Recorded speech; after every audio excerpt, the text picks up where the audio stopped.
대장동 개발은 그동안 충분히 설명을 해왔음에도 불구하고 야당과 일부 언론에서 악의적으로 왜곡하고 이로 인해서 국민들이 오해하는 부분이 많아졌습니다. 이 자리를 빌어서 시간 순서대로 팩트 체크를 해보자 합니다. 판넬을 좀 보여드리겠습니다. 기자님께서는 모니터를 보시면 될 것 같습니다. 2005년부터 시작을 합니다. LH는 성남 대장지구 공영개발 사업을 결정을 하게 돼요. 그리고 2009년도에 이명박 대통령이 LH와 민간회사 경쟁 반대 표명을 합니다. 그리고 LH가 이지송 사장이라고 있습니다. 당시 민간과 경쟁하는 부분을 폐지하는 지시를 내립니다. 그 즈음 신영수 국회의원 동생 LH 대장동 개발 사업 포기하는 로비 대가로 1억 5천만 원 수수, 또 신영수 의원, 당시 한나라당 의원입니다.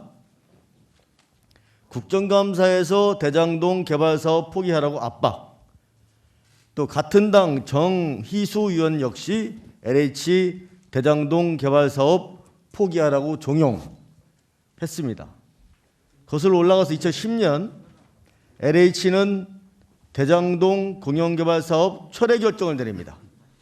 이때 6월 달에 LH가 114개 중에 138개를 철회 검토를 해요.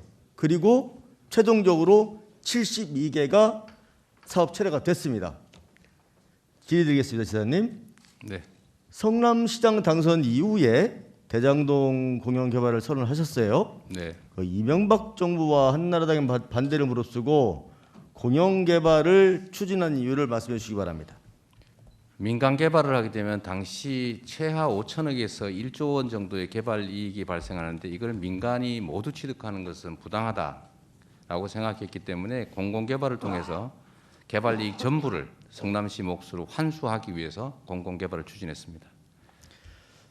그 다음에 2011년도 취임 1년 이후에 대장동 공영개발 선언을 하셨죠? 네, 공식적으로 선언했습니다. 예, 그때 이제 지방채 발행 무산이라든가 성남도시개발공사 설립 방해, 그리고 또 의회 등원 거부, 새누리당 의원들이 지속적으로 공공개발을 방해를 했어요. 네. 타임머신을 타고 15년 돌아가 보면 대장동을 민간이나 LH에게 줄 수가 없다. 1공단 공원 어떻게 할 수 있을까? 아마 상당한 고민이 있었을 거라고 봅니다. 네. 이거 도시개발법 개정으로 대장동과 1공단과 결합이 가능할 것 같은데 해서 이게 가능하니까 이거다 해가지고 지방채 승인 불가능하니 단독은 어렵지만 1공단 집어넣고 개발이익 장난 멋지게 확정해서 먼저 빼자, 이런 판단으로 보이거든요. 네. 원래는 1공단은 본시가지에 있고 대장동은 판교 옆에 분당에 있기 때문에 분당 그 대장동 개발 이익을 받아서 본시가지 토지를 사서 공원을 만들려고 했는데 네. 시간이 너무 많이 걸리기 때문에 저희가 이걸 고민하고 있던 중에 법령이 개정돼 가지고 다른 지역에 있는 토지도 결합해서 하나의 사업을 할 수 있는 제도가 생겼기 때문에 결합 개발을 도입했습니다. 네. 지금까지 과정을 보면 LH의 그 공공개발을 의도적으로 포기시키고 민간 사업자 이익을 보좌를 목적으로 최초로 설계한 사람은 MB와 국민의힘 세력이라고 판단이 되고, 지사님은 민간 개발을 저지하고 자구책 마련을 위해서 민관 공동 개발을 추진했다고 봅니다. 간단하게 의견 말씀해 주시기 바랍니다. 네. 어쨌든 국민의힘 당 정권 성남시 의회 다수당인 국민의힘은 무조건 민간 개발을 허용해라, 공공이 관여하지 말라는 것이었고, 그래서 저희가 지방채 발행도 부결하고 이게 소위 준예산도 겪고 이런 아주 몇 년 동안 난리가 났는데 민관 합동 개발도 국민의힘은 반대였습니다. 그래서 끊임없이 방해를 했지만 결국은 제가 밀어붙여서 말씀 보이는 대로 약 70% 당시 2015년 기준으로는 70% 이익을 네. 저희가 환수했습니다. 2015년 제1공단 결합개발 조건으로 하나은행 컨소시엄을 우선 협상 대상자로 선정을 하셨어요. 그래서 성남시는 확정이익을 4,383억 원, 70%입니다. 사전 확정 이익을 조건으로 한 이유를 간단히 설명해 주시겠습니까? 저희가 이 사업 전에 위례 신도시 분양 사업을 했는데 저희가 5%를 투자하고 분양 수익의 50%를 받기로 합의를 했습니다.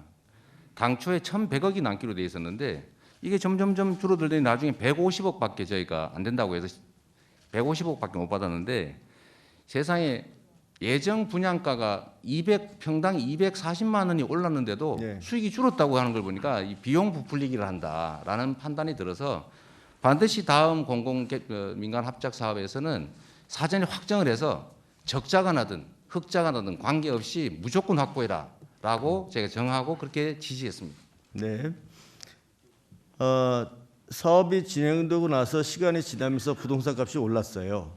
그래서 또 개발 이익이 예상치를 넘어가니까 약 1,100억 원을 추가 환수했습니다.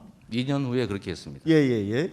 2018년도 3월달 성남시장 퇴임 이후에 대장동 집가가 상당히 급등을 했어요. 그렇습니다. 이제 분양에 의한 초과이익이 발생을 했는데 그때는 이제 지사님이 권한을 행사할 수가 없었습니다.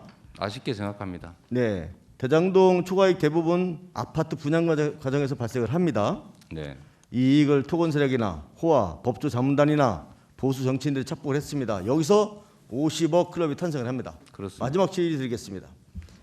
지사님 제 판단인데요. 주어진 환경에서 최대한 개발 이익을 환수하고 시민들에게 돌려주려고 노력했던 것과 토건 세력을 포함한 삼각 카르텔이 부정부패를 일삼은 것은 저는 별개로 봐야 된다고 생각합니다. 어떻게 생각하시는지.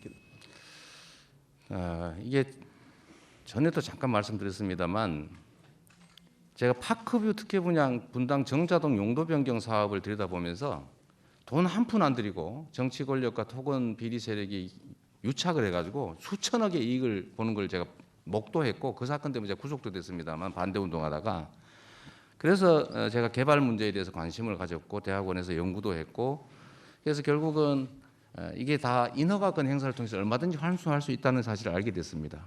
그래서 제가 토건 세력들과 원수가 됐습니다. 그때부터.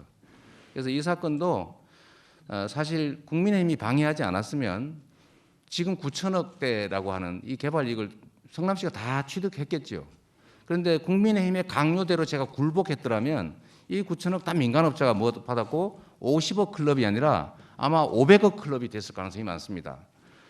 그러나 그 와중에도 저희가 최선을 다해서 고군분투해서 70% 환수했다. 지금 현재 가치로 따져도 9천억 중에서 우리가 5,500억, 5,800억을 환수했기 때문에 60%를 환수한 건데 이게 대한민국 정치사회, 행정사에 유례없는 일인 건 분명합니다. 다만 제가 우리 국민들이 가지시는 안타까움이나 소외감에 대해서는 제가 100% 환수하지 못한 점 제가 깊이 사과드립니다. 더 노력하겠습니다. 네.